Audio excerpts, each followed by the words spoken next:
Hey, Jonathan, it's question of the week. Question of the week. And I can't help but notice there's a beautiful fade on the tail of this plane behind us, which is quite appropriate because somebody wants to know what is the process behind doing fades on an airplane.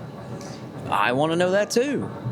Well, if only we had someone here who actually did that fade. Who could help Let's bring out. in the man in question who did the fade on this tail and see if he can tell us a little bit about how he did it.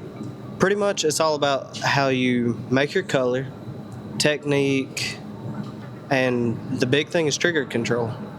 You don't want to overshoot your color for the purpose of you want it to actually have that fade effect to it. With this being a single color fade with the rudder on, the rudder's actually going to be darker, and then it just kind of like fades out into that lighter silver as well.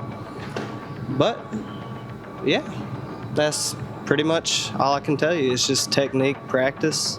Back to you, Johnny. How did he do? Good work, Justin. Did he cover all the bases? I mean, you He would basically said just do it as good as do it. He said, how do you get to Carnegie Hall? Practice. Practice makes perfect. Okay, so fading and blending is going to start with the colors. That's number one. So the first thing you got to do is have the right color to do a blend with. You got to make sure that the colors are actually going to work with each other. So some colors and toners, when you blend them on top of each other, will turn muddy, or it'll be kind of an uglier color. So what you want to make sure is that the toners that you're fading are going to work together nicely. So this particular fade, we've got the kind of medium silver, has got a darker fade across the top of it, and then the green is a little lighter, and it's got a little bit of a darker fade on the top of that.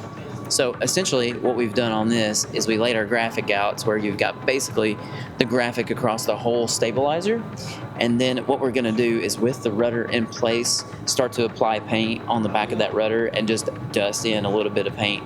You have to make sure that you don't feather it out too much or overwork the fade. If you overwork it, it's a little tougher to come back from. So you want to be careful that you just put a little color on there and start to kind of walk it in there as it starts to look right. A little bit of paint goes a long way on these fades, especially when you're trying to make them like light and fade out to nothing. So honestly, technique, like Justin said, trigger control on the gun, being able to kind of feather and blend paint. But essentially, it's just like being in an automotive shop and blending in a fender or blending in a bedside or something like that. But you're just doing it with two different colors.